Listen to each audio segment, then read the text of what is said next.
ಅದು ತಮಿಳುನಾಡು ಶೈಲಿ ಇರ್ತದೆ ಮತ್ತು ಅವ್ರದ್ದೇ ಆದ ಒಂದು ಹದ ಇರ್ತದೆ. ಟಕಾಟಕ್ ಟಕಾಟಕ್ ಪೊಂಗಲ್. ಶ್ರೀಹರಿ ದೇವ್ರ ಪ್ರಸಾದ ಸ್ವಲ್ಪ ತಿನ್ಬೋದು. ಹೌದು, ಇವತ್ತು ಪ್ರಸಾದ ಅಂತಾನೆ ತಿನ್ಬೇಡ. ಹಾ ಹಾ, ಓ ಸೂಪರ್. ಹಾ ಹಿಂಗಾಗ್ಬೇಕಾಯ್ತು. ದೇವಸ್ಥಾನದ ಪೊಂಗಲ್, ದೇವಸ್ಥಾನದ ಪೊಂಗಲ್ ತಂಜಾವೂರು. ಮೆತ್ತಗಿರ್ಬೇಕು, ಹಾ ಮುದ್ದಿಯಾಗಿರ್ಬೇಕು. ಹೌದು. ಆಹಾ, ದೇವ್ರ ನೋಡೋಣ. ಪ್ರಸಾದ ಕೃಷ್ಣ ವಾಸುದೇವ. ಹಬ್ಬ, ಹಾ ಭಗವಂತನ ಪ್ರಸಾದ. ಇಂಥ ಪ್ರಸಾದದಿಂದಾಗ ದೇವಸ್ಥಾನ ನೆನಪಾಗುತ್ತೆ.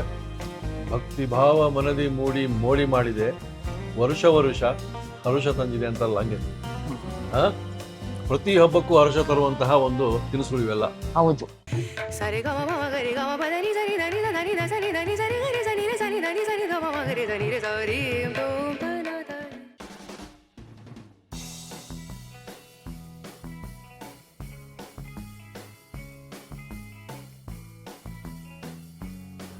ನಮಸ್ಕಾರ ವೀಕ್ಷಕ ಪ್ರಭುಗಳಿಗೆ. ಈ ಒಂದು ವಾತಾವರಣದಲ್ಲಿ ನಮಗೆ ಅದ್ಭುತವಾದದ್ದೇ ಬೇಕು. ಯಾರ ಹತ್ರ? ಅಹಲ್ಯಬಾಯಿಮರ ಹತ್ರ. ಏನು ಚಳಿ ಇದೆ. ಅದೇ ಥರ ಹೊಸ ಯುಗ, ಹೊಸ ವರ್ಷ, ಅದರಲ್ಲಿ ಹೊಸದೇ ಇರಬೇಕು. ಬನ್ನಿ, ತಂಜಾವೂರು ಶೈಲಿಯ ಪೊಂಗಲ್. ಅದು ತಮಿಳುನಾಡು ಶೈಲಿ ಇರ್ತದೆ ಮತ್ತು ಅವ್ರದ್ದೇ ಆದ ಒಂದು ಹದ ಇರ್ತದೆ. ಸೊ ಇದು ನಮ್ಮ ಹೊಸದಾಗಿರೋ ಹಳೆ ಶೈಲಿ. ನಮ್ಮ ವೀಕ್ಷಕರಿಗೆ ತೋರಿಸೋಣ ಅಂತ ಹೇಳಿದ್ದಾರೆ. ಬನ್ನಿ ನೋಡೋಣ. ಅಮ್ಮ, ತಂಜಾವೂರು ಶೈಲಿ ದೇವಸ್ಥಾನ ಪೊಂಗಲ್ ಅಂತ ಬಂದ್ಬಿಟ್ಟೆ. ಆಯ್ತು, ನಾನು ದೇವಸ್ಥಾನದ ಪೊಂಗಲ್ ತೋರ್ಸಕ್ಕೆ ಎಲ್ಲ ಸಾಮಾನೆಲ್ಲ ರೆಡಿ ಇಟ್ಕೊಂಡಿದ್ದೀನಿ. ನೋಡಿ, ಎಲ್ಲ ಜೋಡಿಸ್ಬಿಟ್ಟಿದ್ದಾರೆ ಆಗ್ಲೇ. ಎಲ್ಲ ರೆಡಿ ಆಗಿದೆ. ಹಾ. 1 ಕಪ್ ಹೆಸರು ಬೇಳೆ, ಅಷ್ಟೇ ತಕ್ಕದ ಅಕ್ಕಿ, Okay. ಅದಕ್ಕೆ ಗೋಡಂಬಿ ಒಗ್ಗರಣೆಗೆ, Okay. ಚೆನ್ನಾಗಿ ತುಪ್ಪ, ಮೆಣಸುಕಾಳು ಇಡಿಯಾಗಿ, ಜೀರಿಗೆ ಒಗ್ಗರಣೆಗೆ ಒಂದ್ಸತಿ ಕುಕ್ಕರ್ ಕೂಗ್ಬಿಡುತ್ತೆ. ಹಬ್ಬ ಪೊಂಗಲ್ ರೆಡಿ. ಹಬ್ಬ, ಬಾಯಿ ಚಪ್ಪರ್ಸ್ಕೊಂಡು ತಿಂತಿರ್ತೀವಿ. ಆಯ್ತಪ್ಪ, ಅಂತ ಪೊಂಗಲ್ ಇರ್ಬೇಕು. ಇವಾಗ ಹೆಸರು ಬೇಳೆ ಮೊದಲು ಹುರ್ಕೊಳ್ಳೋಣ. ಒಂದು 300 ಗ್ರಾಮ್ ಇದೆ. 300 ಗ್ರಾಮ್ ಹೆಸರು ಬೇಳೆ ಮೊದಲು ಹುರ್ಕೊಳ್ಳೋದು. ಟಕಾಟಕ್ ಟಕಾಟಕ್ ಪೊಂಗಲ್. ಸಂಕ್ರಾಂತಿ ಹಬ್ಬಕ್ಕೂ ನೀವು ಮಾಡ್ಕೋಬಹುದು. ಹೌದು, ಅದು ಪೊಂಗಲ್ ಮಾಡೋದೇ ಹಬ್ಬಕ್ಕಲ್ವಾ. ಭೋಗಿ ಹಬ್ಬಕ್ಕೆ ಪೊಂಗಲ್ಲು, ಮತ್ತೆ ಈ ಸಂಕ್ರಾಂತಿಗೆ ಸಕ್ಕರೆ ಪೊಂಗಲ್. ತುಂಬಾ ಕೆಂಪು ಆಗ್ಬಾರ್ದು, ಸ್ವಲ್ಪ ಬೆಚ್ಚಗಾದ್ರೆ ಸಾಕು. ಇವಾಗ ಹೆಸರು ಬೇಳೆ ಸ್ವಲ್ಪ ಬೆಚ್ಚಗಾದ್ರೆ ಸಾಕು. ಅದನ್ನ ಕುಕ್ಕರ್ಗೆ ಹಾಕೋಬೇಕು. ಅದ್ರ ಜೊತೆನೂ ಒಂದ್ಸತಿ ಅಕ್ಕಿ ಹಾಕೊಂಬಿಡು. ಅಕ್ಕಿನೂ ಒಂದ್ಸತಿ ಅದೇ ಇಲ್ಲ ಬಗ್ಗಿಸ್ಕೊ. ಅಕ್ಕಿನೂ 200 ಗ್ರಾಮ್ ಇದೆ.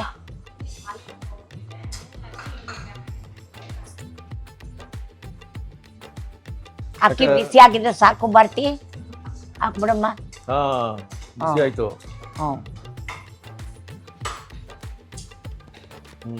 ಹಾಕು. ಈ ಕಾಳು ಮೆಣಸು ಇಷ್ಟನ್ನು ಹಾಕು. ಕಾಳು ಮೆಣಸು ಒಂದು ಹಿಡಿ. ಅಕ್ಕಿ ಒಂದು 250 ಗ್ರಾಮು. ಹೆಸರು ಬೇಳೆ ಒಂಚೂರು ಮುಂದೆ ಒಂದ್ಬಿಟ್ಟು. ಕೃಷ್ಣ ವಾಸುದೇವ. ಉಪ್ಪು ಸ್ವಲ್ಪ ಮೊದಲೇ ಹಾಕಿಟ್ಬಿಡ್ಬೇಕು. ಶ್ರೀಹರಿ ತುಪ್ಪ ಒಂದು 200 ಗ್ರಾಮು ನೀರು ಹಾಕಿಡು. ಇದು ಫಸ್ಟ್ ಒಗ್ಗರಣೆಗೆ ಬರ್ಲಿ. ಅಲ್ಲ, ತುಪ್ಪದ ಪೊಂಗಲ್.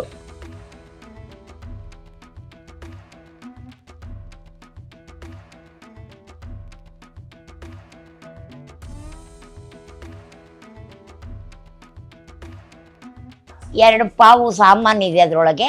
ಅದಕ್ಕೆ 2 ಬಟ್ಲು ನೀರು ಹಾಕಿದೀವಿ. 2 ಬಟ್ಲು ನೀರು ಹಾಕಿದ್ರಾ? ಹಾ. ಓಕೆ.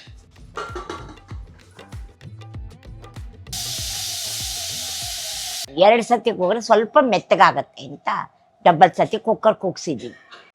ಇವಾಗಿನ ಕೂಲ್ ಆದ್ಮೇಲೆ ಪೊಂಗಲ್ ಸರ್ವ್ ಮಾಡ್ಬಿಡ್ದೆ. ಓಕೆ. ಅದಕ್ಕೆ ಚಟ್ನಿ ಗೊಜ್ಜು ಅದು ಯಾವ್ದು ಬಾರಿಸ್ ನಂಚ್ಕೊಳಕ್ ಇಟ್ಕೋಬಾರ್ದು. ದೇವ್ರ ಪ್ರಸಾದ ಸ್ವಲ್ಪ ತಿನ್ಬೋದು. ಹೌದು, ಇವತ್ತು ಪ್ರಸಾದ ಅಂತಾನೆ ತಿನ್ಬೇಡ. 2 ವಿಷಲ್ ಆಗಿದೆ. ಇವಾಗ ಕೆಳಗಡೆ ಇಳಿಸಿ ಕೂಲ್ ಆದ್ಮೇಲಕ್ಕೆ ಈ ಒಗ್ಗರಣೆ ರೆಡಿ ಮಾಡ್ಕೊಳ್ಳೋದು. ಸಾಸಿವೆ, ಗೋಡಂಬಿ, ತುಪ್ಪದಲ್ಲಿ ಒಗ್ಗರಣೆ ಕೊಡೋದು. ಅಷ್ಟೊತ್ತವರೆಗೂ ಒಗ್ಗರಣೆ ರೆಡಿ ಮಾಡ್ಕೊಳ್ಳೋಣ. ಇನ್ನೊಂದು ಸ್ವಲ್ಪ ತುಪ್ಪ ಹಾಕಮ್ಮ. ಒಗ್ಗರಣೆಗೆ ತುಪ್ಪನಾ?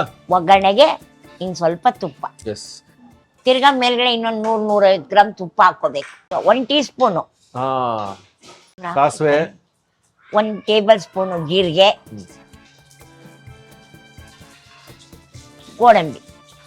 ಗೋಡಂಬಿ ಒಂದು 100 ಗ್ರಾಮ್. ಗೋಡಂಬಿ ಚೆನ್ನಾಗಿ ಹಾಕಿದಷ್ಟು ರುಚಿ. ಒಲೆ ಆಫ್ ಮಾಡಿಬಿಡು. ಓ, ಇದು ಕುಕ್ಕರಿಂದ ತೆಗೆದೇ ಇಲ್ಲ ನಾವು, ಹಂಗೆ ಇದೆ ಮಸ್ತು. ಇದು ಒತ್ತು ಶಾವಿಗೆನಲ್ಲಿ ಅವತ್ತೊಂದ್ಸತಿ ಪಾಯಸ ಮಾಡಿ ತೋರಿಸಿದ್ದೆ. ಇದು ಖಾರ ಮಾಡಿರೋದು. ಇವಾಗ ಕುಕ್ಕರ್ ಕೂಲಾಗಿ ರೆಡಿ ಆಗಿದೆ. ಇದಕ್ಕೆ ಒಗ್ಗರಣೆ ಹಾಕಿ.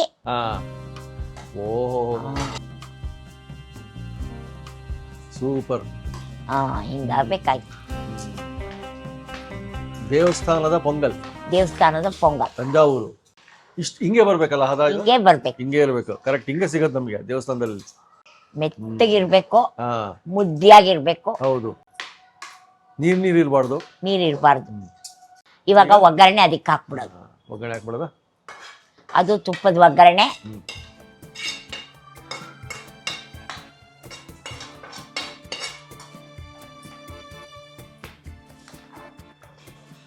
ಅಲ್ಲೊಂದು ಗೋಡಂಬಿ ಕಂಡ್ರೆ ಚೆನ್ನಾಗಿರುತ್ತೆ.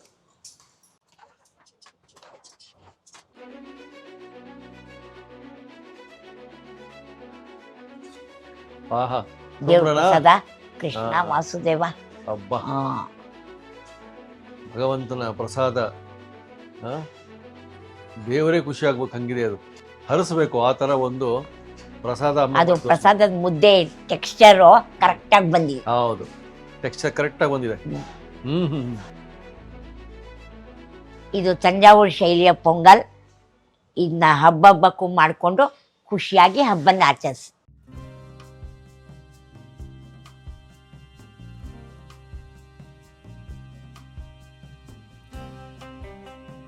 ತಂಜಾವೂರು ದೇವಸ್ಥಾನ ಶೈಲಿ ನಮ್ಗೆ ಸಿಗ್ಬೇಕಂದ್ರೆ ನಾವು ಪುಣ್ಯ ಮಾಡಿರ್ಬೇಕು ಎಲ್ಲೋ ಒಂದು ಕಡೆ. ಅಲ್ಲ, ಅದೊಂದು ಸ್ವಲ್ಪ ಲಿಂಕ್ ಇರ್ಬೇಕು. ಹೌದೌದೌದು. ದೇವ್ರು ದಿಂಡ್ರು ಅಂತ ತಲೆಯಲ್ಲಿ ಇದ್ರೆ ಅದು ಬಂದ್ಬಿಡುತ್ತ. ತುಪ್ಪದ ಅನ್ನ ಅಂತಿದ್ವಿ ಮುಂಚೆ, ಅದೇ ತರ ತುಪ್ಪದ ಪೊಂಗಲ್ ಇದು. ನಮ್ ಭಾರತಿ ಅವ್ರು ಎಷ್ಟು ವರ್ಷ ಕೆಲಸ ಮಾಡಿದ್ದಾರೆ, ಅಷ್ಟು ವರ್ಷನೂ ಆ ಬ್ರಾಹ್ಮಣರ ಮನೇಲೆ ಕೆಲಸ ಮಾಡ್ಕೊಂಡ್ ಬಂದಿದ್ದಾರೆ. ಇವಾಗ ತುಪ್ಪದಲ್ಲಿ ಮಿಂದೆದ್ದ ಪೊಂಗಲ್ಲು, ಅದು ತಮಿಳುನಾಡು ತಂಜಾವೂರು ಶೈಲಿ. ನಮ್ಮ ಬಾಯಿ ನೀರು ಬರ್ತಿದ್ದಾಗಲೇ. ಅಯ್ಯೋ. ಓಕೆ, ಸೊ ತಡ ಮಾಡೋದೇ ಬೇಡ, ಇವಾಗ ಪ್ರಸಾದ ರೂಪದಲ್ಲಿ. ಕೃಷ್ಣ ವಾಸುದೇವ. ಮರಿ ಬೇಕಾ? ಅಣ್ಣವ್ರದ್ದು ಹಾಡು ನೆನಪಾಗತ್ತೆ ನನಗೆ, ರಾಜ್ಕುಮಾರ್ ಅವರು. ಇಂಥ ಪ್ರಸಾದದಿಂದಾಗ ದೇವಸ್ಥಾನ ನೆನಪಾಗತ್ತೆ. ಭಕ್ತಿ ಭಾವ ಮನದಿ ಮೋಡಿ ಮಾಡಿದೆ, ವರುಷ ಹರುಷ ತಂದಿದೆ ಅಂತಲ್ಲ, ಹಂಗೆ. ಪ್ರತಿ ಹಬ್ಬಕ್ಕೂ ಹರ್ಷ ತರುವಂತಹ ಒಂದು ತಿನಿಸುಗಳು ಇವೆಲ್ಲ. ಹೌದು, ಖಂಡಿತ. ಆ ಹಬ್ಬಕ್ಕೆ ಬಂದಾಗ, ಹೌದು, ಪೊಂಗಲ್ ಹಬ್ಬಕ್ಕೆ ಬಂದಾಗ ಇದು ತುಂಬಾ. ಆಮೇಲೆ ಈ ಕಾಲಕ್ಕೆ ಇದು ತುಂಬಾ ಒಳ್ಳೆ ಇದು. ಹೌದು, ಸೂಟ್ ಆಗುತ್ತೆ, ಚೆನ್ನಾಗಿ ಸೂಟ್ ಆಗ್ತದೆ. ಅದ್ಭುತವಾಗಿ ಮಾಡ್ಕೊಟ್ಟಾರೆ. ಇದು ದೇವಸ್ಥಾನ ಪ್ರಸಾದ ರೂಪದಲ್ಲಿದೆ, ಅದೇ ರೂಪದಲ್ಲೇ ನೋಡ್ಬೇಕು ನೀವು.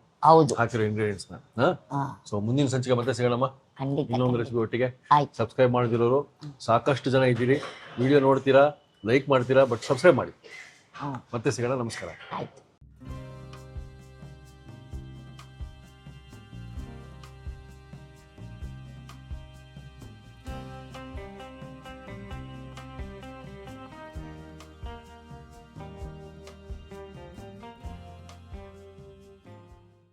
ಇನ್ನೂ ಅನೇಕ ಸ್ವಾದಿಷ್ಟ ರೆಸಿಪಿಗಳಿಗಾಗಿ ಸಬ್ಸ್ಕ್ರೈಬ್ ಮಾಡುವುದನ್ನು ಮರೆಯಬೇಡಿ.